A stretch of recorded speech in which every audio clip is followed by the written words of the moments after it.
নেতাজি সুভাষ প্রতিভা study centre থেকে ক্লাসগুলো নেওয়া হচ্ছে, ঠিক আছে?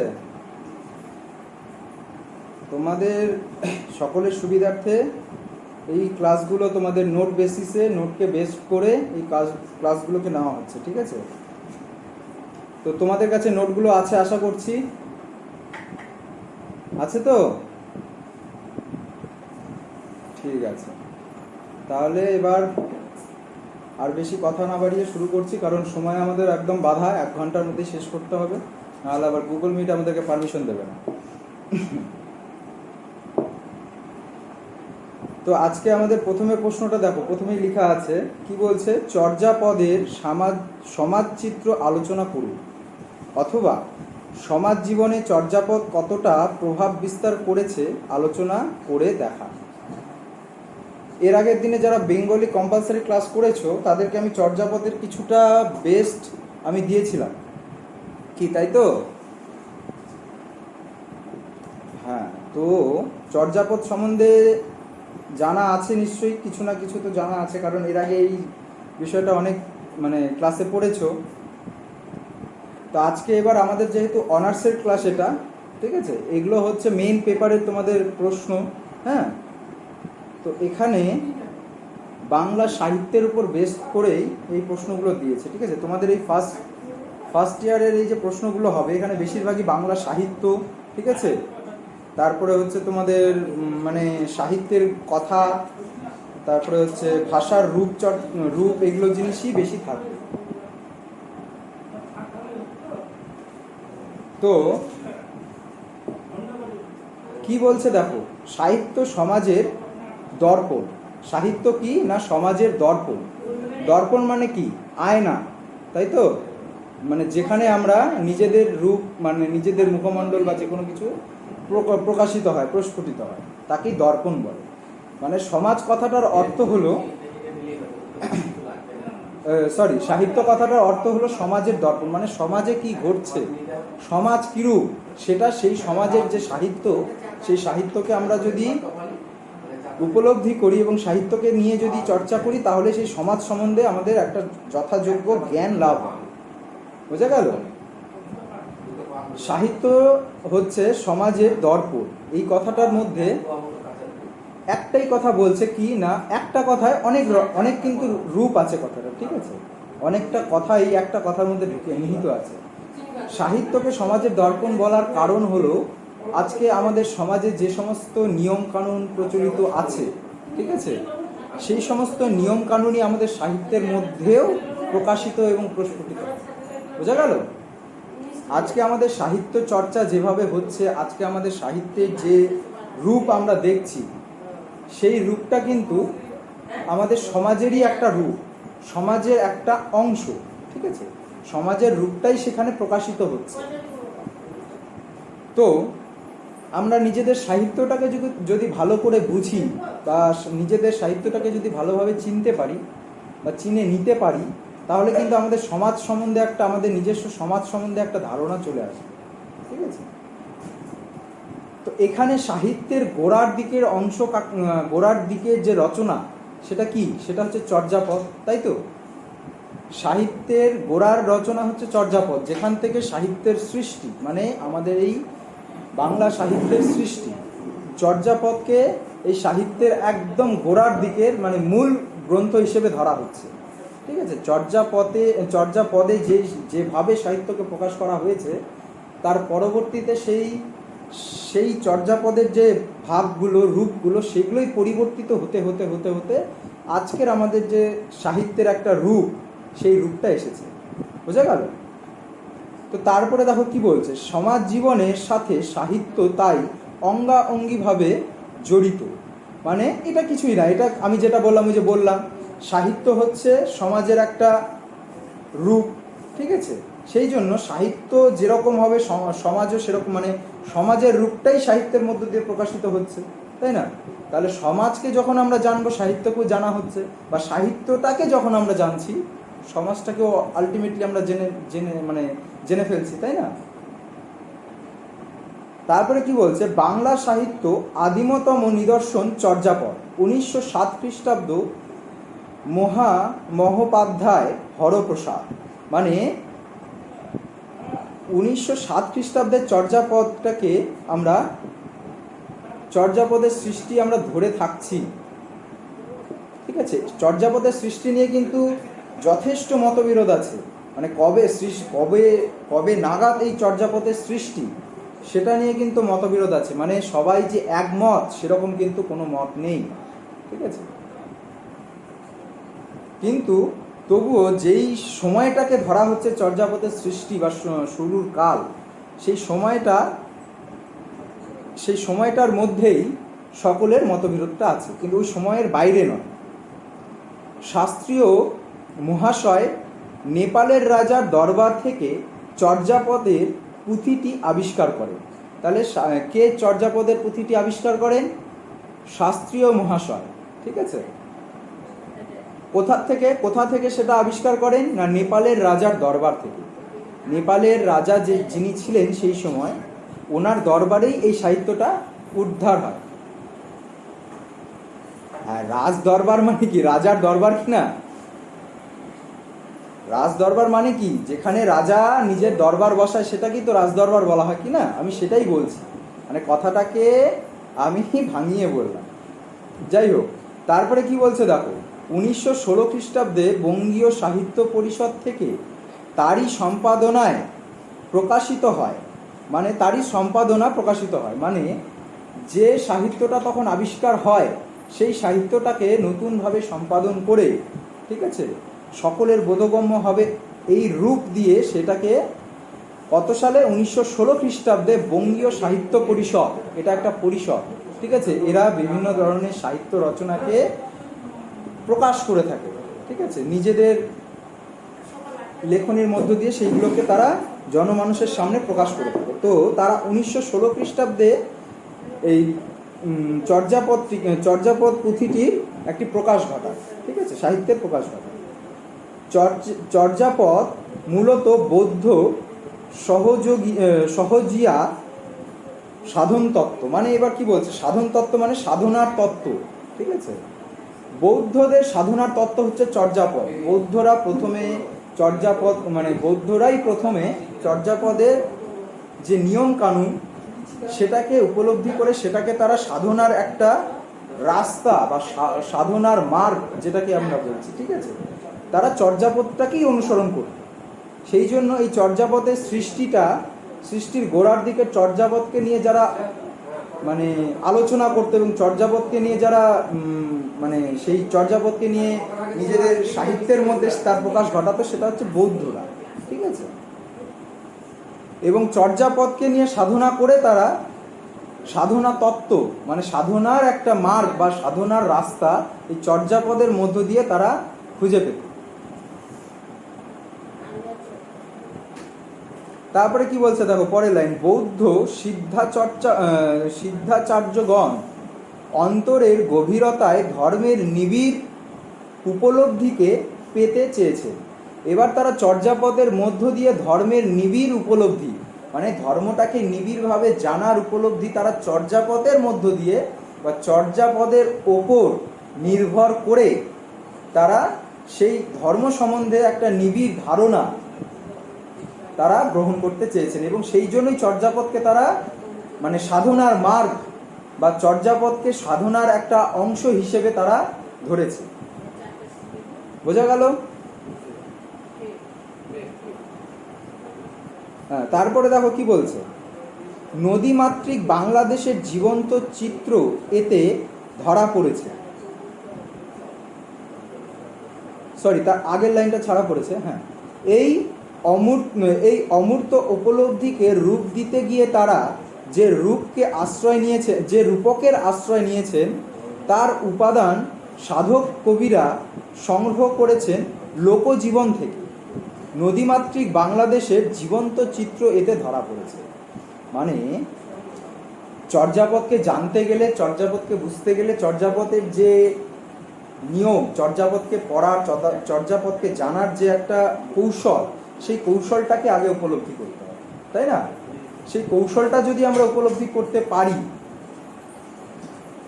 তারপরেই আমরা চর্যাপদের অন্তর্নিহিত যে মানে নিবিড় রস, চর্যাপদের মধ্যে অন্তর্নিহিত নিবিড় যে রস, সেটা আমরা উপলব্ধি করতে পারব।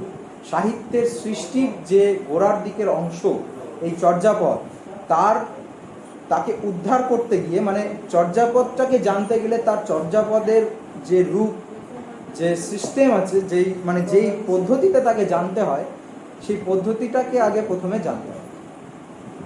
এবং এর পরবর্তী ভাগে কি হয় না, যে সমস্ত সাধক কবিরা আছেন, ঠিক আছে, তারা লোকজীবন থেকে এই চর্যাপদের মধ্যে উল্লেখিত যে কথা, মানে বিষয়গুলো লোকের জীবন থেকে, আমাদের সামাজিক মানুষ, আমরা আমাদের যে মানে সাধারণ মানুষের জীবন, সেখান থেকে সেই উপলব্ধিটাকে তারা সংগ্রহ করে এবং করার পরে সেই উপলব্ধিটাকে নিয়ে সেই চর্যাপদের যে রূপ, সেটাকে প্রকাশ করে তাদের লেখনীর মাধ্যমে।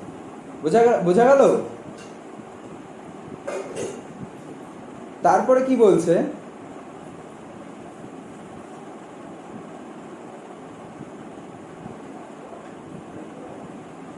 তারপরে দেখো নিচের দিকে, আজি ভুসুক বাঙালি ভৈলি নি ধরণী চণ্ডালে লেলি ডোমানির নৌকো বাসা নদী নালার বুকে সেতু ইত্যাদি চিত্রও চর্যাপদে রয়েছে। কিছু পদে নদীর ওপর সেতু নির্মাণ, ব্যবসা বাণিজ্য, নদীবক্ষে ডাকাতি ইত্যাদির মধ্যে নদী ও নৌকা প্রসঙ্গ দেখা যায়। মানে দেখো এখানে কি বলছে, নদী, নৌকো, ব্যবসা বাণিজ্য, এই সমস্ত কিভাবে আসলে এবার তোমরা বলতেই পারো। দেখো চর্যাপদের যে সৃষ্টিটা না, চর্যাপদের মধ্যে যে বিষয়গুলো আছে, শুধুমাত্র যে অলৌকিক একটা বিষয় বা কোনো রকম একটা মানে শুধুমাত্র আমাদের ভাবনার মধ্য দিয়ে যে সাহিত্য সৃষ্টি, সেটা নয়। তখনকার বর্তমান পরিস্থিতির একটা রূপও সেই চর্যাপদের মধ্যে প্রকাশিত হয়। যেমন নদী নালার কথা, নদী নালার উপরে সেতু বানানোর কথা, তারপরে ব্যবসা বাণিজ্য, তখনকার দিনে যে পদ্ধতিতে ব্যবসা বাণিজ্য হতো সে বিষয় নিয়েও চর্যাপদের মধ্যে কিন্তু রচনা মানে লেখা আছে, ঠিক আছে। তো এবার এই যে রচনাগুলো, এর মধ্যে শুধু যে সেই বিষয়গুলো আছে তা নয়, সেই বিষয়গুলোর মধ্যে যে সমস্ত মানে ভুল ত্রুটিগুলো আছে সেগুলোকেও সেখানে দেখানো হয়েছে। এবং না সেইখানে যে এই যে যখন তারা ব্যবসা বাণিজ্য করতে যেত তখনকার দিনের লোকেরা, ঠিক আছে, তারা তো নদীপথে ছাড়া কোনো উপায় ছিল না ব্যবসা বাণিজ্য করার। তো সেই নদীপথে ব্যবসা বাণিজ্য করতে গিয়ে অনেক রকম অসুবিধার সম্মুখীন হতে হতো তাদের, ঠিক আছে। যেমন জলদস্যু, জল ডাকাত, ঠিক আছে, এবং মানে পথের মধ্যে যে সমস্ত ডাকাত দল থাকতো, তারা যারা লুটপাট করতো, সেই সমস্ত কথাও কিন্তু এই চর্যাপদ, মানে সেই সমস্ত বিষয়ের কথাও কিন্তু এই চর্যাপদে বর্ণনা করা আছে, ঠিক আছে। যেমন তখনকার দিনে নামি দামি বিশেষ মানে বেশ বড় বড় সেই সমস্ত মানে ডাকাতদের কথা, ডাকাতদের গল্প কিন্তু চর্যাপদের বিভিন্ন লেখনীর মধ্যে আমরা দেখতে পাই, ঠিক আছে। যে তাদের ডাকাতি করার সিস্টেম, তারা কিভাবে করতো এবং কাদের উপরে তাদের প্রভাব থাকতো, কিভাবে তারা মানে কতটা সাহসিকতার সাথে তারা সেই কাজ করতো, ঠিক আছে। সেই বিষয়গুলো কিন্তু চর্যাপদের মধ্যে উল্লেখিত আছে, সেখানকার লেখনীর মধ্যে উল্লেখিত আছে, ঠিক আছে। তারপরে দেখো কি বলছে, সমাজে উচ্চ নিচ জাতপাতের বিভাজন ছিল। তখনকার সমাজে কি ছিল না, উচ্চ নিচ জাতপাতের বিভাজন ছিল, এটা আমরা সকলেই জানি। কেউ কিছু বলছো কি? হ্যালো, আচ্ছা শুনতে পাচ্ছ সবাই তো? হ্যাঁ, শুনতে পেলে অসুবিধা হলে বলবে কিন্তু, ঠিক আছে। শুনতে না পেলে বা কোনো জায়গায় বুঝতে অসুবিধা হলে সবাই কিন্তু বলবে, সবাইকেই বলা হচ্ছে। শুধুমাত্র ক্লাস অ্যাটেন্ড করেছি বলে ওই ক্লাস অন করে রেখে, ভিডিও অফ, মাইক অফ করে রেখে, ফোন ফেলে রেখে কোথাও গিয়ে বসে থাকলে কিন্তু তোমাদেরই অসুবিধা হবে, বলে দিলাম। হ্যাঁ, তাই ক্লাসটা 1 ঘন্টার বেশি সময় নয়, একটু টাইম বের করে ক্লাসটা করো। তোমাদের সুবিধার্থে এই ক্লাসটা দেওয়া হচ্ছে। দেখো তারপরে কি বলছে, তখনকার সমাজে কি ছিল, উঁচ নিচ জাতপাতের একটা বিভাজন ছিল। জাতি ধর্মের সমস্ত রকমের মানুষ আজ, জাতি ধর্ম নির্বিশেষে সমস্ত মানুষ আজকে যেভাবে আমরা এই সমাজে বসবাস করছি সেটা কিন্তু সেই সময় ছিল না। বোঝা গেল? তখন কি ছিল না, উঁচু জাত নিচু জাত, বড় লোক গরিব দরিদ্র, ঠিক আছে, এরা এই কাজ করবে ওরা ওই কাজ করবে, এরা আমাদের বাড়িতে আসতে পারবে না বা আমরা তাদের সাথে মিশতে পারবো না, এই ধরনের একটা সিস্টেম সেই সময় কিন্তু সমাজ ব্যবস্থার মধ্যে ছিল। তো সেই বিষয়গুলোও কিন্তু চর্যাপদের মধ্যে প্রকাশ পেয়েছে। বুঝা গেল? জাতপাতের বিভাজনের উপর নির্ভর করে তখনকার দিনে যে সমস্ত কুসংস্কার আমাদের সমাজে বিরাজ করতো এবং যে সমস্ত কুসংস্কারের প্রভাব আমাদের সমাজের উপর পড়েছিল, সেই সমস্ত কুসংস্কারের কথা এবং তার ফলে যে সমস্ত মানুষের জীবনে যে প্রভাব পড়েছিল সেই প্রভাবের কথাও কিন্তু এই চর্যাপদের মধ্যে বর্ণনা করা আছে অতি সুন্দরভাবে। ঠিক আছে? তারপরে কি বলছে দেখো, একদম শেষের দিকে, সমাজে সচ্ছল পরিবারের বিবাহ অনুষ্ঠান জাঁকজমকপূর্ণ ছিল। ধর্মীয় লোকেরা পূজা পার্বণ করত, মালাও জপত, নাচ গান নাটকাদি অভিনয়ও হতো। মানে কি বলছে, তখনকার দিনে যারা সম্ভ্রান্ত ফ্যামিলি পরিবারের লোক ছিল, যারা একটু কি বলবো সচ্ছল পরিবার, তাদের পরিবারের যে সমস্ত আচার অনুষ্ঠান বিধি পালন করা হতো, বিবাহ অনুষ্ঠান, তারপরে অন্নপ্রাশন, এই সমস্ত বিষয়গুলো অনুষ্ঠানগুলো যখন তাদের ফ্যামিলিগুলোতে অনুষ্ঠিত হতো, সেগুলো কিন্তু একটা ভালোভাবে সুন্দর রূপ নিয়ে একটা জাঁকজমকপূর্ণ অনুষ্ঠান হিসেবে তারা কিন্তু পালন করতো সেগুলো। ঠিক আছে? কিন্তু তখনকার দিনে যে সমস্ত নিপীড়িত ফ্যামিলি ছিল, যে সমস্ত পরিবার ছিল, যারা, বোঝা যাচ্ছে না? হ্যালো, হ্যাঁ শোনা যাচ্ছে এবার? এখন আটকে আটকে যাচ্ছে, নেটওয়ার্কের প্রবলেম হচ্ছে না? দাঁড়াও 1 সেকেন্ড দাঁড়াও। শোনা যাচ্ছে এবার? হ্যালো, হ্যাঁ শোনা যাচ্ছে তো? হ্যাঁ ঠিক আছে। তো কি বলছিলাম না, তখনকার সমাজ ব্যবস্থা যেরকম ছিল, হ্যাঁ, তার মধ্যে যে ভেদাভেদ ছিল, সেই ভেদাভেদের উপর ভিত্তি করে কিন্তু তখনকার সমাজটা সমাজ ব্যবস্থাটা চলতো। ঠিক আছে? তখনকার সমাজ ব্যবস্থার মধ্যে অনেক কুসংস্কার ছিল, যে সমস্ত কুসংস্কার তখনকার দিনে মানুষের জীবনের উপর একটা প্রভাব, বড়সড় একটা প্রভাব ফেলত। তো সেই সমস্ত প্রভাবের কথা এবং সেই সমস্ত কুসংস্কারের কথা এই চর্যাপদের রচনাগুলোর মধ্যে কিন্তু আমরা পাই। ঠিক আছে? এবং পরবর্তীকালে এই চর্যাপদের যে সমস্ত ছন্দগুলো আছে, হ্যাঁ, যে সমস্ত রচনার প্রতিটা রচনার একটা করে ছন্দ আছে কিন্তু, হ্যাঁ, যেমন আমরা কবিতা যে সমস্ত পড়ি, সব কবিতা কি একই সুরে পড়া হয়? সমস্ত কবিতা তো একই রকমভাবে একই সুরে তো পড়া হয় না। যারা আবৃত্তি করে, তোমাদের মধ্যে যদি কেউ আবৃত্তি করে থাকো তাহলে বুঝতে পারবে, সমস্ত প্রতিটা কবিতা গল্প প্রতিটার কিন্তু একটা পড়ার সিস্টেম আছে, সব কিন্তু একভাবে পড়া যায় না। ঠিক আছে? তো এই যে সিস্টেমগুলো, এগুলো কিন্তু একটা ছন্দ, এই ছন্দটা সৃষ্টি হয়েছিল কিন্তু চর্যাপদ থেকে। ঠিক আছে? চর্যাপদে ছন্দের সৃষ্টি, সেখানেই সুরের সৃষ্টি, সেখান থেকেই আজকের এই সমস্ত সুর ছন্দ আমরা চর্যাপদের মধ্য দিয়েই কিন্তু পরবর্তীকালে সেটা পরিবর্তিত হতে হতে হতে আজকের এই রূপ নিয়েছে। বোঝা গেল? তারপরে দেখো কি বলছে পরের প্রশ্ন। আচ্ছা একটা কথা বলছি, যে এই যে 70% কথা কেটে কেটে যাচ্ছে, নেটওয়ার্কের অসুবিধা হচ্ছে। হ্যালো, হ্যালো, হ্যাঁ শোনা যাচ্ছে?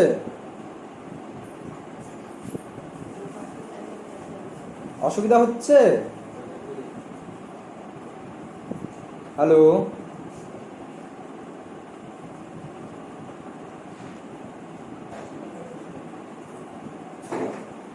আচ্ছা ঠিক আছে। আচ্ছা নেটওয়ার্কটা অ্যাকচুয়ালি স্লো আছে মনে হয়, যাই হোক। আচ্ছা তোমরা যতটা পারছো শোনো, ঠিক আছে? খুব একটা অসুবিধা হলে বলবে। এর পরবর্তীতে আজকের ক্লাসের ভিডিও তোমাদের দিয়ে দেওয়া হবে। ঠিক আছে? ঠিক আছে। তার পরবর্তী আচ্ছা, যেটা বলতে চাচ্ছিলাম সেটা হলো গিয়ে এই যে প্রশ্নগুলো আছে, ঠিক আছে, প্রতিটা প্রশ্ন কিন্তু লাইন ধরে ধরে পড়ানোর মতো সময় হচ্ছে না, হ্যাঁ। তো তোমরা প্রশ্নগুলোর প্রতিটাই পড়বে, পড়ে যদি কোথাও কোনো অসুবিধা থাকে কোনো পয়েন্টে যে কোনো জায়গায়, ঠিক আছে, তোমরা তৎক্ষণাৎ আমাদেরকে গ্রুপে বা যে কোনো প্ল্যাটফর্মে ফোন করেও হতে পারে, সেটা আমাদেরকে জানাবে, ঠিক আছে। তারপরে সেই বিষয়টা তোমাদেরকে আবার নতুন করে যদি ক্লাস দেওয়ার হয় দিয়ে সেটা বোঝানো হবে, ঠিক আছে। বাড়িতে কিন্তু পড়বে, নোটগুলো পড়বে কিন্তু, ঠিক আছে। না পড়লে এই যে আমি বলে যাব তোমরা শুধু শুনবে, পরে কিন্তু মাথায় কিছুই ঢুকবে না। বোঝাতে পারলাম? হ্যাঁ, ওইটাই হবে। তো হাঁ করে দেখে দেখে তো লাভ নেই, তাই না? বেকার বেকার বছরটা নষ্ট করে কী লাভ? সেই জন্যই বলছি একটু পড়াশোনা করো, তোমাদের জন্যই ক্লাসগুলো দেওয়া হচ্ছে। তোমরা যতটা এফোর্ট দিবে তার উপরে আমাদের এফোর্ট দিতে বেশি আরও আগ্রহ হবে। বোঝা গেল? আমাদের এই নেতাজি সুভাষ প্রতিভা স্টাডি সেন্টার সবসময় তোমাদের জন্য আছে, সব সময় 24 ঘন্টা 24 আওয়ার। শুধু তোমরা নিজেরা যা যা তোমাদের প্রয়োজন কোয়ারি থাকবে আমাদেরকে জানাবে, আমরা প্রতিটা মানে সব কিছুই সলভ করার চেষ্টা করব। বোঝা গেল? তো আপাতত দেখো পরবর্তী প্রশ্ন কি বলছে। বাংলার সমাজ ও সাহিত্যে চর্যাপদের সাহিত্য মূল্য বা কাব্য মূল্য বিচার করুন। বাংলা সাহিত্যের প্রাচীনতম গ্রন্থের নাম কি? কে এই গ্রন্থটি কোথা থেকে আবিষ্কার করেন? এই গ্রন্থটি সাহিত্য মূল্য নিরূপণ করুন। এবার দেখো এই প্রশ্নটা কিন্তু মানে এর আগের যে প্রশ্নটা পড়ালাম, ঠিক আছে, সেখানে কিন্তু বলা হয়ে গিয়েছে যে গ্রন্থটা কোথা থেকে আবিষ্কার করা হয়েছে এবং সাহিত্যের প্রাচীনতম গ্রন্থ কি? এই চর্যাপদ, তাই না? তো এই চর্যাপদের সৃষ্টি এবং চর্যাপদের মধ্যে মানে তার আবিষ্কার, সেটা কিন্তু আমি প্রথমের প্রশ্নের উত্তরে আলোচনা করে দিয়েছি, হ্যাঁ। তো আমি এখানে যেই জিনিসটা এখানে বলতে চেয়েছি যে কাব্যমূল্য বিচার করুন, চর্যাপদের সাহিত্য মূল্য বা কাব্যমূল্য বিচার করুন, এই বিষয়টাই বোঝাচ্ছি, ঠিক আছে। দেখো কি বলছে, চর্যার সাহিত্য মূল্য, এই যে প্রথমেই দেখো উত্তরে পয়েন্ট করা আছে চর্যার সাহিত্য মূল্য, পেয়েছো? হ্যালো, রেসপন্স করবে, না হলে ক্লাস নিতে অসুবিধা হবে। সবাই তো দেখছি মাইক বন্ধ করে রেখেছো। দেখো কি বলছে, ধর্মকে যখন আত্মবোধের প্রয়োজনে প্রয়োগ করা হয় তখনই তা ভাবময় রহস্যময় কাব্যময় রূপ গ্রহণ করে।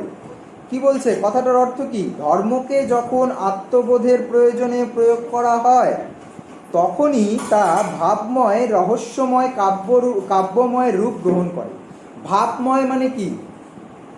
যে কোনো বিষয় তার একটা ভাবমূর্তি থাকে, একটা ধারণা থাকে, তাই না? সেই ভাবটাকে যখন আমরা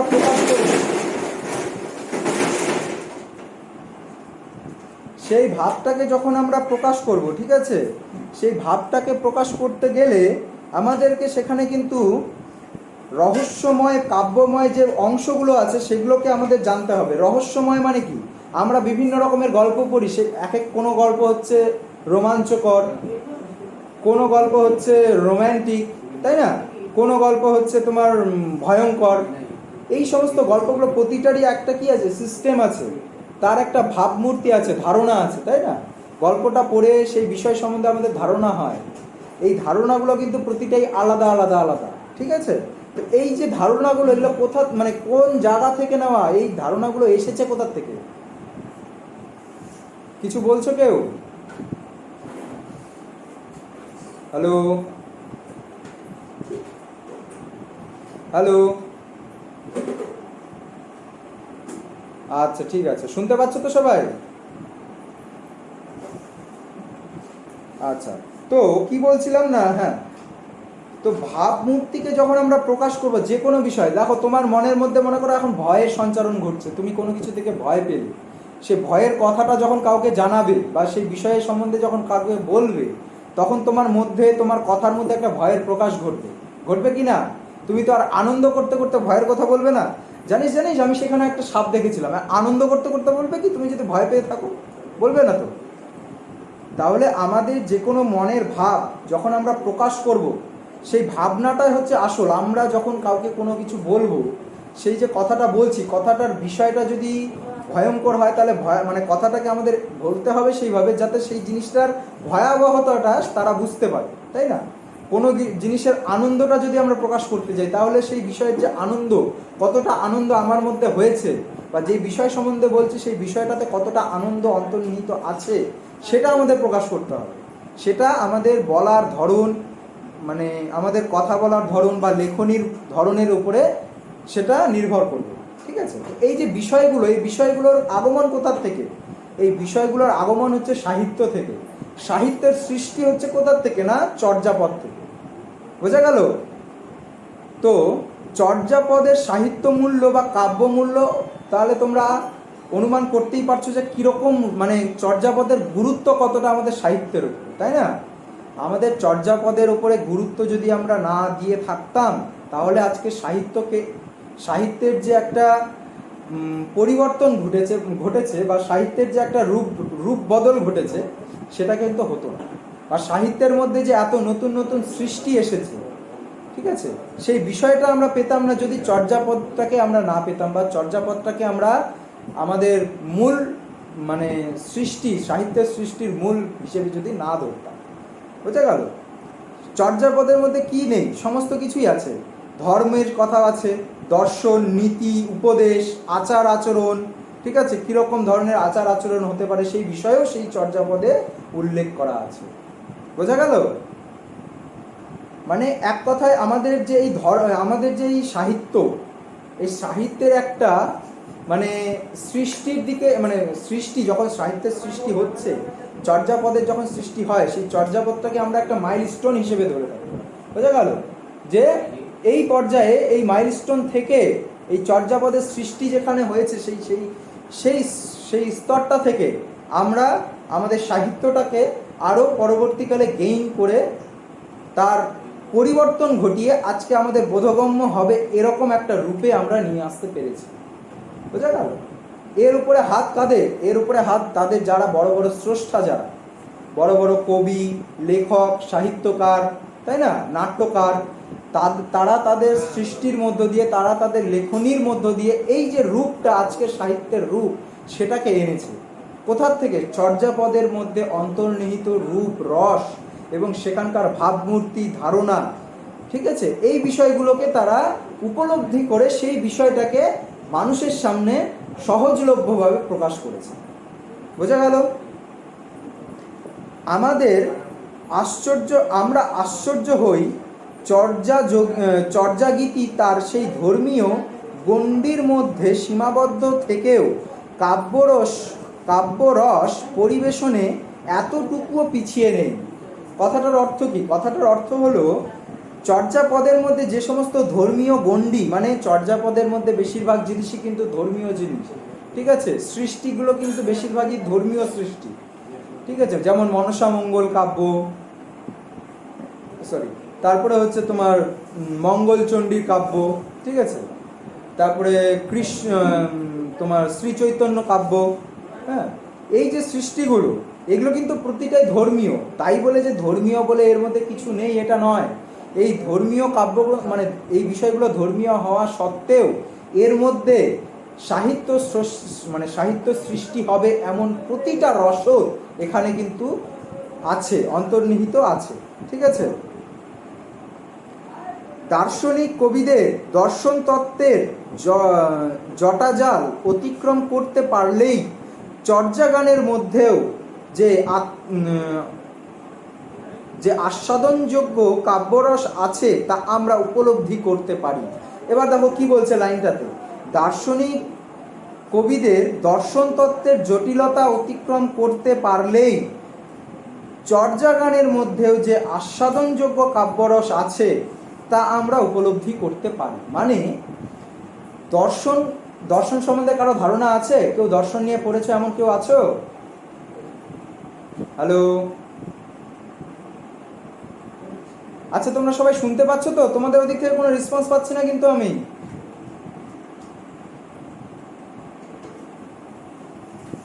হ্যাঁ হ্যাঁ, আচ্ছা, সেটাই জিজ্ঞেস করছি, সঙ্গে সঙ্গে অ্যান্সারটা দেবে, ঠিক আছে? আমাদের হাতে সময় কিন্তু খুব কম, যেটা প্রশ্ন করব সঙ্গে সঙ্গে সেটার অ্যান্সারটা দেবে। তো সেই দর্শন, আচ্ছা আচ্ছা আচ্ছা ঠিক আছে, অসুবিধা নেই, শুনতে পাচ্ছ এখন তো?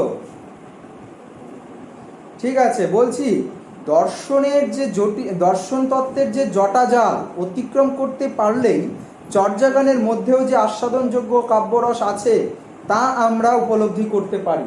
দর্শন যারা পড়েছো তারা কিন্তু জানো দর্শন কিন্তু খুব একটা সহজ সাবজেক্ট নয়।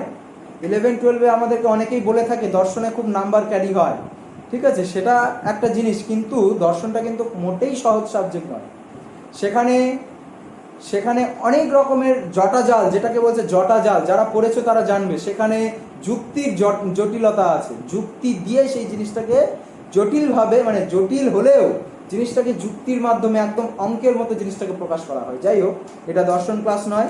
এই বিষয়টা এই জন্যই বলছি যে সেই চর্যাপদের মধ্যে কিন্তু মানে দর্শনের যে চিন্তাধারা, দর্শনের যে প্রভাব প্রকাশ, সেটাও কিন্তু সেখানে ছিল, ঠিক আছে? দর্শনের যে জটিলতা সেটা যদি কেউ কাটাতে পারে তাহলে এই চর্যাগানের মধ্যে যে অন্তর্নিহিত মানে, সেই মানেটা আমরা উপলব্ধি করতে পারবো। চর্যাগান কিন্তু সহজ নয় যে আমি তোমাদেরকে বলছি কথাগুলো তোমরা বুঝছো, কারণ আমি বাংলা ভাষায় বুঝছি, মানে বলছি, তোমরা বাংলা ভাষায় শুনছো, তোমরা বাংলা ভাষাটাকে জানো সেই জন্য। কিন্তু চর্যাপদের যে সৃষ্টি হয়েছিল, চর্যাপদের যেভাবে লেখা আছে সেগুলো কিন্তু এক একটা সুর বা ছন্দের উপর ভিত্তি করে, ঠিক আছে? প্রতিটা সুর, প্রতিটা ছন্দ কিন্তু এক নয়। এবার প্রতিটা ছন্দকে জানতে গেলে আগে সেই বিষয়টাকে জানতে হবে, কি মানে কিভাবে সেই ছন্দটা সৃষ্টি হয়েছে। যদি সেই ছন্দটা না জানতে পারি কিন্তু সেই বিষয়টা আমরা জানতে পারবো না। পড়তে পারবো ঠিকই, কিন্তু তার যে অন্তর্নিহিত মানে সেটা আমরা বুঝতে পারবো। নেটওয়ার্কের এত অসুবিধা হচ্ছে কেন আজকে, মহা মুশকিল।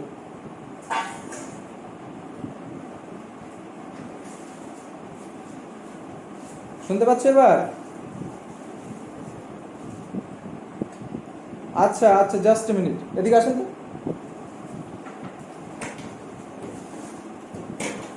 নেটওয়ার্কের প্রচন্ড প্রবলেম হচ্ছে, কেউ কিচ্ছু শুনতে পাচ্ছে না। নেটওয়ার্কের প্রচন্ড প্রবলেম হচ্ছে, কিচ্ছু শুনতে পাচ্ছি না, কি করা যাবে? আচ্ছা ঠিক আছে। আচ্ছা হ্যালো, বলছি তোমরা যতটা পারছো শোনো, ঠিক আছে? এর পরবর্তী এই ভিডিওটা, আজকের ক্লাসের ভিডিওটা আমরা ইউটিউবে ছেড়ে দেব, সেখান থেকে তোমরা ক্লাসটা ফাইনালি একদম পরিষ্কারভাবে পেয়ে যাবে, ঠিক আছে? এবার নেটওয়ার্কের অসুবিধা কি করব বলো, এখানে নেটওয়ার্কের প্রচণ্ড অসুবিধা হচ্ছে, আজকে নেটওয়ার্কটা খুবই স্লো আছে। তো যাই হোক, যতটা পারছো শোনো, ঠিক আছে? হ্যাঁ, তো তারপর আমি কি বলছিলাম যে হ্যাঁ, দর্শন, ধর্ম, নীতি, উপদেশ, আচার আচরণ, এই প্রতিটা বিষয় কিন্তু এই চর্যাপদের মধ্যে প্রকাশিত আছে, উল্লেখিত আছে, ঠিক আছে? তো যে কোনো বিষয় আমাদের সমাজে চলতে গেলে, আমাদের ব্যবহারিক জীবনে, ঠিক আছে, আমাদের চরিত্র গঠনে, মানুষের মনুষ্যত্বের চরিত্র গঠনে যে সমস্ত জিনিস দরকারি, তা প্রতিটার মানে সমস্ত কিছুরই একটা রূপ সেই চর্যাপদের মধ্যে দেওয়া আছে, ঠিক আছে? তো এইখান থেকে আমরা কি বুঝতে পারলাম না, চর্যাপদের কিন্তু একটা বিশাল মানে একটা হাত আমাদের এই কাব্য সৃষ্টি বা সাহিত্য সৃষ্টির মধ্যে কিন্তু আছে, ঠিক আছে? চর্যাপদ যদি না থাকতো তাহলে হয়তো আমাদের কাব্যের আজকে সাহিত্যের রূপটা যেরকম আছে সেরকমটা নাও হতে পারে। তারপরে দেখো পরের পৃষ্ঠায় কি বলছে, চর্যাপদের সাহিত্য মূল্য বিচারে পূর্বেই বলা যায় এগুলি আকারে ক্ষুদ্র কবিতা কিন্তু স্বয়ং সম্পূর্ণ কবিতা। দেখো লাইনটাতে কি বলছে, যে চর্যাপদে যে কথাগুলো আছে কিনা, যে কবিতাগুলো আছে, প্রতিটা কিন্তু খুবই সংক্ষিপ্ত, ছোট ছোট ছোট ছোট কবিতা, ঠিক আছে? কিন্তু এগুলো ছোট হলেও কি হবে, এর মধ্যে প্রতিটা কবিতায় কিন্তু স্বয়ং সম্পূর্ণ। স্বয়ং সম্পূর্ণ কেন বলা হচ্ছে? কারণ এই কবিতার মধ্যে যে বিষয়টাকে উল্লেখের কথা বলা হচ্ছে, আর যে বিষয় নিয়ে এই কবিতাগুলো সৃষ্টি হয়েছে, সেই বিষয়টার পুরোপুরি ভাবমূর্তি, ভাব ধারণা এই কবিতার মধ্যে কিন্তু প্রকাশ করা হয়েছে, যে কবিতাগুলো এখানে লেখা আছে তার মধ্যে, ঠিক আছে? তো এই কবিতাগুলোর অর্থ যখন আমরা জানবো, অর্থগুলো যখন আমরা বুঝবো, সেই অর্থগুলো কিন্তু আমরা পরিপূর্ণ রূপেই পাবো, আংশিক নয়। এখানে পরিপূর্ণ রূপটাই সেই অর্থের, সেই কবিতায় যে বিষয়গুলো বলা হচ্ছে সেই বিষয়ের পরিপূর্ণ রূপটাই, পরিপূর্ণ অর্থটাই কিন্তু আমরা জানতে পারবো। বোঝা গেল? তারপরে কি বলছে দেখো, এগুলি বৈষ্ণব বা শাক্ত কবিতার মতো ক্ষুদ্র কবিতা হয়েও ক্রমরক্ষা করেনি বা কাহিনী নির্মাণ করেনি। এগুলি গাওয়া হতো এবং এতে ভণিতা ও রাগ রাগিনীর উল্লেখ আছে, যেমন পটঙ্গীয় জুড়ি, দেবী, তারপরে হচ্ছে কি কামোদ, দেশাক, ধনসী ইত্যাদি। এগুলো কিন্তু রাগ রাগিনী, ঠিক আছে? ভণিতা বা রাগ রাগিনী। এবার দেখো ভণিতা কথার অর্থ কি, দেখো আমরা কথায় কথায় কিন্তু অনেককে বলি যে বেশি ভণিতা না করে তুই যেটা হয়েছে সেই বিষয়টা বল। কেউ অনেকে বলে না, জানিস আজকে এটা হয়েছে এটা হয়েছে, মানে ভণিতা করে, কথাটা না বলে কথাটার রূপ রসটাকে নিয়েই তারা টানাটানি করে। তো এই ভণিতা হচ্ছে কি, ভণিতা হচ্ছে একটা বিষয়কে প্রকাশ করার একটা সিস্টেম বা একটা ধারণা। ভণিতার মধ্যে একটা খুব সুন্দর একটা বিষয় লুকিয়ে আছে। যেমন দেখো কৃষ্ণ গান যেগুলো হয়, ঠিক আছে, বৈষ্ণব গান, এক কথায় যেগুলো বৈষ্ণব গান, বাউল, বিশেষ করে এখনকার দিনে আমরা বাউল শুনি না, অনেকেই বাউল জিনিসটা কিন্তু এখন খুব প্রচার পেয়েছে, ঠিক আছে, জায়গায় জায়গায় কিন্তু বাউল উৎসবটা হয়। সেখানে যে কথাগুলো বলা হয়, ঠিক আছে, যে বিষয়টাকে বলা হয় সেটা কিন্তু সরাসরি বলা হয় না, সেটা ভণিতার মাধ্যমে, গানের মাধ্যমে, সুরের মাধ্যমে সেই জিনিসটাকে প্রকাশ করা হয়, ঠিক আছে। তো ভণিতা হলো জিনিস, একটা বিষয়কে আমরা সহজভাবে প্রকাশ না করে বিষয়টাকে আমরা মানে তার অন্তর্নিহিত মানেটাকে নিয়ে তাকে অলংকারিত করে জিনিসটাকে প্রকাশ করি, ঠিক আছে। যারা বোঝার তারা বুঝবে, যারা বুঝতে পারবে, মানে সেই বিষয়টার অনেক রূপ কিন্তু তারা বুঝতে পারবে বা জানতে পারবে। এক একজন এক একভাবে সেই বিষয়টাকে জানবে। সেই জন্য বলে যে বিষয়গুলোকে জানতে গেলে আগে বিষয়গুলোকে উপলব্ধি করতে গেলে আগে বিষয়গুলোকে জানতে হবে, ঠিক আছে। তো এই যে এখানে যে চর্যাপদের মধ্যে যে সমস্ত কবিতা বা সৃষ্টিগুলো আছে, হ্যাঁ, যে সমস্ত ছোট ছোট ছোট ছোট কবিতা যেগুলোকে আমরা গীতি বা গান বলছি, হ্যাঁ, লোকগীতি বা লোকগান, সেই বিষয়গুলো কিন্তু মানে একদম সরাসরি কোনো কিছু বলছে না, বলছে ভণিতার মাধ্যমে, ঠিক আছে। কিসের মাধ্যমে? ভণিতার মাধ্যমে, রাগ রাগিনীর মাধ্যমে। রাগ কাকে বলে? রাগ, রাগ বলতে আমাদের মানে চরিত্রের রাগ নয়। রাগ বলতে এখানে বোঝানো হয়েছে একটা মানে কি বলবো, রাগ হচ্ছে একটা ছন্দ, ঠিক আছে। প্রতিটা ছন্দের এক একটা নিজস্ব রাগ থাকে, সিস্টেম থাকে, এক একটা ছন্দ এক একভাবে প্রকাশ করা হয়। যারা গান জানো বা গান শিখেছো তারা জানবে গানের কিন্তু অনেক ভাগ আছে, তাই না? সেই ভাগ, যে গানের যে সৃষ্টি, গানের সুরের যে সৃষ্টি, সেটা কিন্তু এই চর্যাপদ থেকে এসেছে। চর্যাপদের সুরের মধ্যে, চর্যাপদের মধ্যে অন্তর্নিহিত যে সমস্ত ছন্দ, সেই ছন্দ থেকেই কিন্তু সুরের সৃষ্টি হয়েছে। সেই সুর থেকেই কিন্তু আজকের সুর। মানে বিষয়গুলো হলো কি, বিষয়গুলো হলো একটা জিনিসকে আমরা সরাসরি যখন মুখে বলছি, সেটা তো আমরা সাধারণভাবে মুখে বলছি, তাই না? কিন্তু জিনিসটাকে যখন আমরা ছন্দের মাধ্যমে প্রকাশ করব, তখন তার একটা নির্দিষ্ট রাগ বা নির্দিষ্ট একটা মানে ছন্দের যে একটা কাঠামো, সেই কাঠামোটা প্রয়োজন হয়। সেই কাঠামোটাকে বলা হচ্ছে যে রাগ রাগিনী। মানে বিভিন্ন ধরনের রাগের মাধ্যমে সেই বিষয়টাকে আমরা প্রকাশ করছি। বিভিন্ন ধরনের ছন্দের যে কাঠামো, সেই কাঠামোর মধ্যে আমাদের কথাগুলোকে ফেলে সেই কথাগুলোকে সেই ছন্দের আকারে, সেই সুরের মাধ্যমে সেই কথাগুলোকে আমরা প্রকাশ করছি। বোঝা গেল?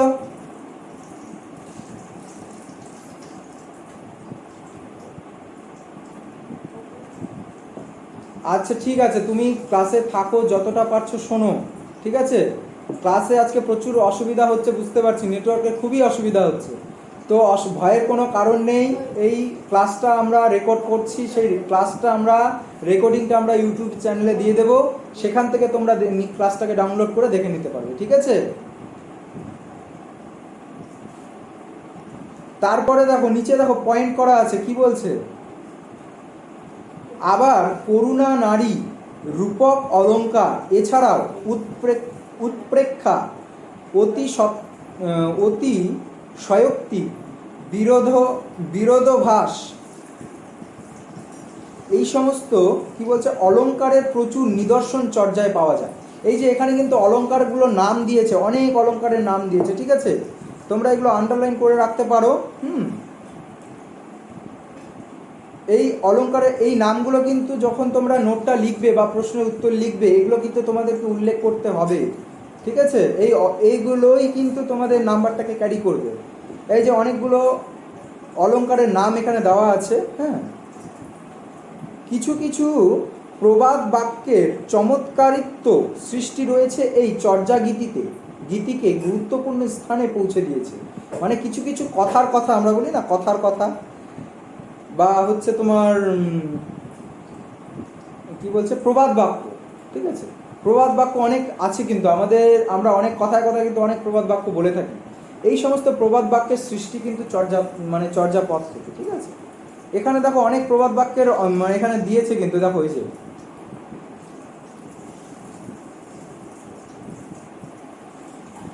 1 নম্বর দেখো কি বলেছে, আপনা মাংসে হরিণা বৈরী, দুহিল দুধ কি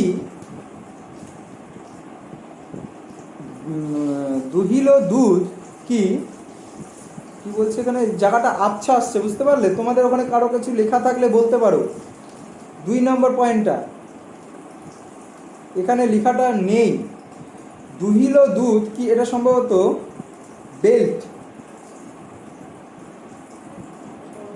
বেলেট হবে হয়তো, আই থিঙ্ক। যাই হোক, তেমনি চর্যাপদে এমন কিছু ধাঁধার পরিচয় পাওয়া যায় যা যা গঠন কৌশল উল্লেখযোগ্য।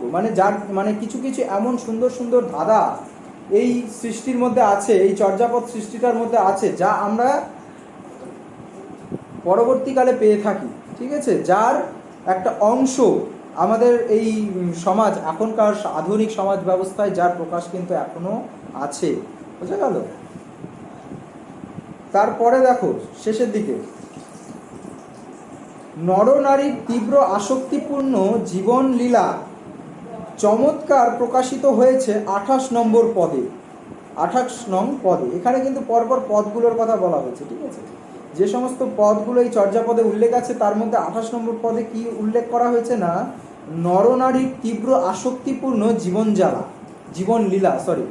নরনারীর তীব্র আসক্তিপূর্ণ জীবনলীলা চমৎকার প্রকাশ ঘটেছে এখানে। মানে মানুষের জীবনের যে প্রতি পদে পদে তাদের মানুষের জীবনের যে সমস্ত ওঠাপড়া, ঠিক আছে? মানুষের একটা সামাজিক জীব হিসেবে, মানুষ হিসেবে আমাদের যে সমস্ত জীবনের যে সমস্ত ওঠা নামা আছে, খারাপ ভালো সব কিছু মিলিয়ে তো একটা মানুষের জীবন, কি না?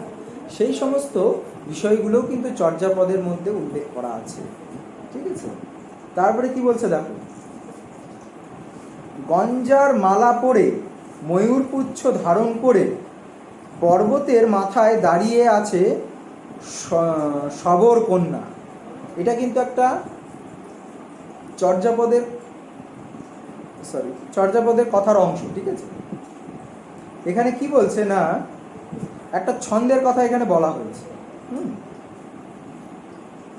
তাকে পরশ্রী ভেবে শবর উন্মুক্ত এ পদের নিহিতার্থ যাই হোক, এর মধ্যে দেহজ প্রেমের চিত্রণ প্রকাশিত হয়েছে।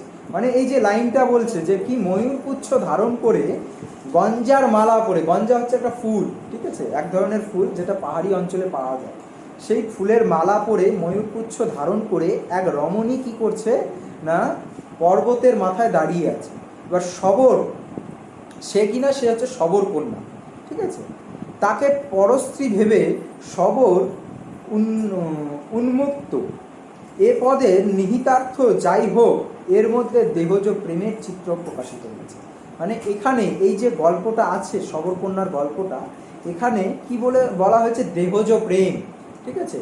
একজনের সাথে আরেকজন, মানে একটি পুরুষের সাথে একটি নারী দেহজ আকর্ষণ, সেই আকর্ষণের কথাও কিন্তু এই চর্যাপদের বিভিন্ন সৃষ্টির মধ্যে কিন্তু উল্লেখ করা আছে, ঠিক আছে? দেহজ প্রেম, তারপরে আধ্যাত্মিক প্রেম, তারপরে বিভিন্ন ধরনের ছন্দ, তারপরে হচ্ছে লোকগীতি, লোকগাথা, লৌকিকতা, তারপরে বিভিন্ন ধরনের ধাঁধা, এই সমস্ত বিষয়গুলো এই চর্যাপদের সৃষ্টির মধ্য থেকেই প্রকাশিত হয়েছে, যা এখনো আমাদের সাহিত্যের মধ্যে বর্তমান আছে, ঠিক আছে?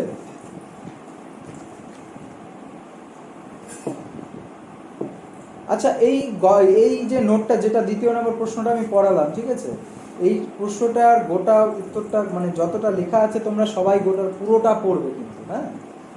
পড়ার পরে এর মধ্যে যদি কোথাও কোনো লাইনে তোমাদের কোনো অসুবিধা হয়ে থাকে বা কোনো বিষয় তোমরা যদি বুঝে না থাকো বা অসুবিধা হয়ে থাকে, সেটা আমাদেরকে জানাবে, হ্যাঁ। পরবর্তীতে সেই বিষয়টা তোমাদেরকে আবার নতুন করে সুন্দর করে ভালো করে বোঝানো হবে যদি তোমাদের কোনো অসুবিধা পরবর্তীকালে হয়ে থাকে। এখানে সময়ের সংকীর্ণতার জন্য আমরা কিন্তু জিনিসটাকে খুব শর্টে মানে খুব কম সময়ের মধ্যে জিনিসটাকে পূরণ করার চেষ্টা করছি আমি, ঠিক আছে। তো তাই জন্য অনেক অনেক কিছু ছাড়া পড়ছে, আমি বলছি যেটা অনেকটাই ছাড়া পড়ছে। তবে ভয়ের কোনো চিন্তার কোনো কারণ নেই। তোমাদের যেই সমস্ত বিষয়গুলো ছাড়া পড়ছে সেগুলোর মধ্যে যদি কোনো অসুবিধা হয়ে থাকে বুঝতে, ঠিক আছে, তাহলে তোমরা আমাদেরকে বাই ফোন বা হোয়াটসঅ্যাপ যেখানেই বা গ্রুপ যেখানেই হোক তোমরা আমাদেরকে ইনফর্ম করবে। আমরা সেই বিষয়টা নিয়ে আবার পরবর্তীতে যদি সম্ভব হয় বিষয়টা নিয়ে আবার নতুন করে আলোচনা করব, ঠিক আছে।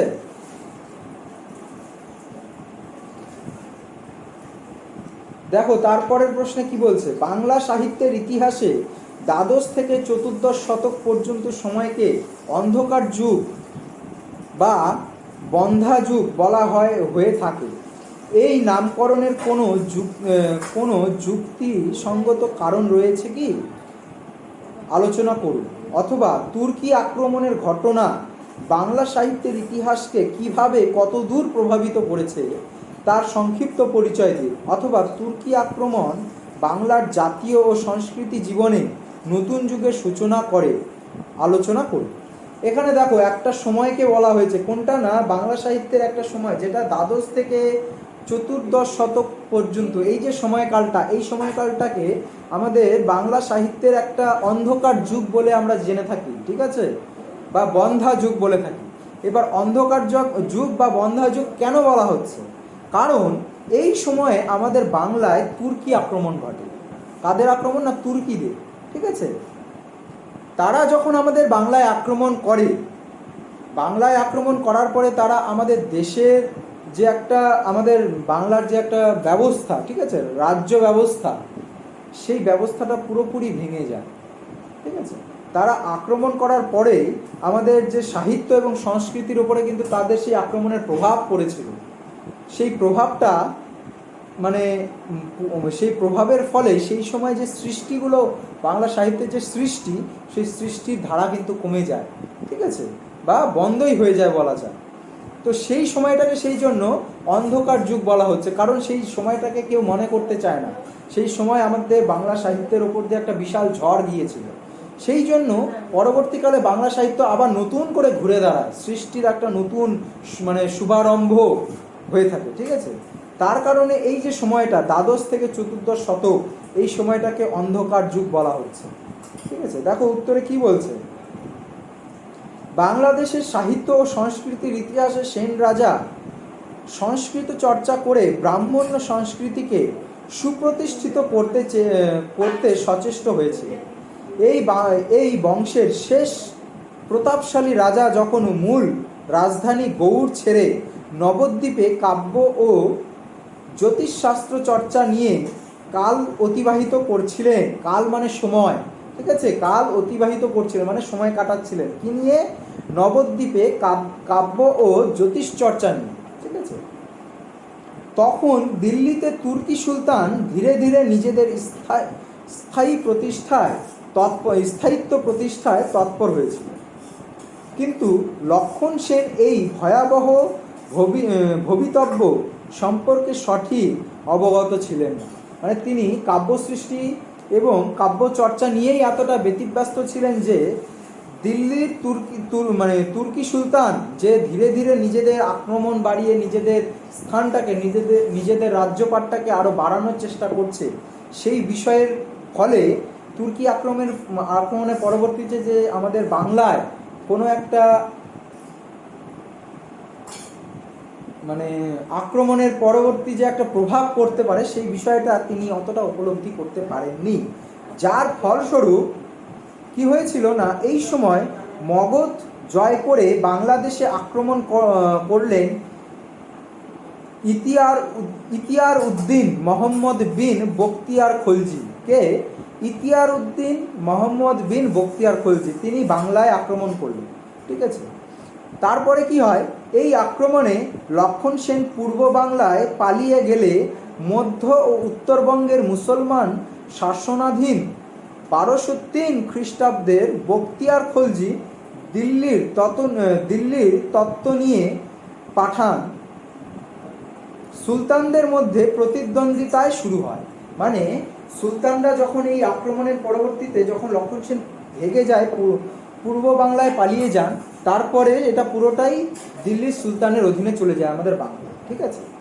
তখন কি হয়, তখন তাদের মধ্যে সেই সমস্ত মানে সুলতানদের মধ্যে সেই আক্রমণের পরবর্তীকালে তাদের প্রতিষ্ঠা নিয়ে, মানে তাদের নিজেদের শক্তি নিয়ে তাদের মধ্যে একটা মতবিরোধ মানে তৈরি হয়। তার প্রভাব আমাদের বাংলার সাহিত্যের উপরেও পড়ে। মানে বাংলার শুধু সাহিত্য নয়, বাংলার সমাজ ব্যবস্থা, মানুষের উপর মানে প্রচণ্ড প্রভাব পড়ে।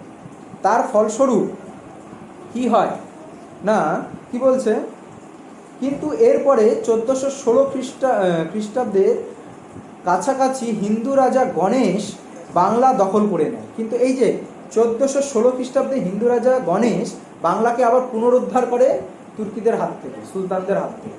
ঠিক আছে। কিন্তু গণেশের পুত্র যদু জালালউদ্দিন নাম নিয়ে মুসলমান ধর্ম গ্রহণ করে রাজ্য শাসন করে। তিনি কে না, গণেশ সেনের পুত্র। ঠিক আছে। তার পুত্র কি করে, শামউদ্দিন গণেশ সেনের পুত্র যদু জালালউদ্দিন নাম নিয়ে মুসলমান ধর্ম গ্রহণ করে রাজ্য শাসন করে। তার পুত্র শামউদ্দিন গুপ্ত ঘাতকের হাতে নিহত হলে আমির ও মারহেরা পুনরায় ইলিয়াস বংশের একজনকে এনে সিংহাসনে বসান। মানে সুলতানরা পুনরায় সেই গণেশ সেনের পুত্রকে হত্যা করার পরে, গণেশ সেনের পুত্র কিভাবে হত্যা হয়েছিল, তিনি গুপ্ত ঘাতকের হাতে নিহত হয়েছিলেন, মানে তাকে গুপ্তভাবে মারা হয়। তার পরবর্তীতে সুলতানরা আবার নতুন করে একজনকে এই বাংলার শাসনভারের দায়িত্ব তার হাতে দিয়ে। ঠিক আছে। তার ফলে কি হয়, দ্বিতীয় পর্বে ইলিয়াস শাহী বংশের ৪৫ বছর রাজত্ব করার পর হ্রাসকি শাসন শুরু হলো। হতশী শাসনের অত্যাচারে বিশৃঙ্খলা চরমে উঠলে হুসেন খাঁ হাবশী সুলতানকে হত্যা করে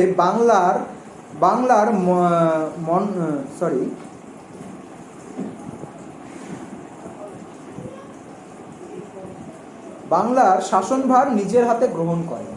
ইনি ইতিহাস প্রতিষিদ্ধ হুসেন শাহ, যার রাজত্বে দেশের শান্তি শৃঙ্খলা ফিরে আসে, নিয়মিত বিশৃঙ্খলার অবসান ঘটে।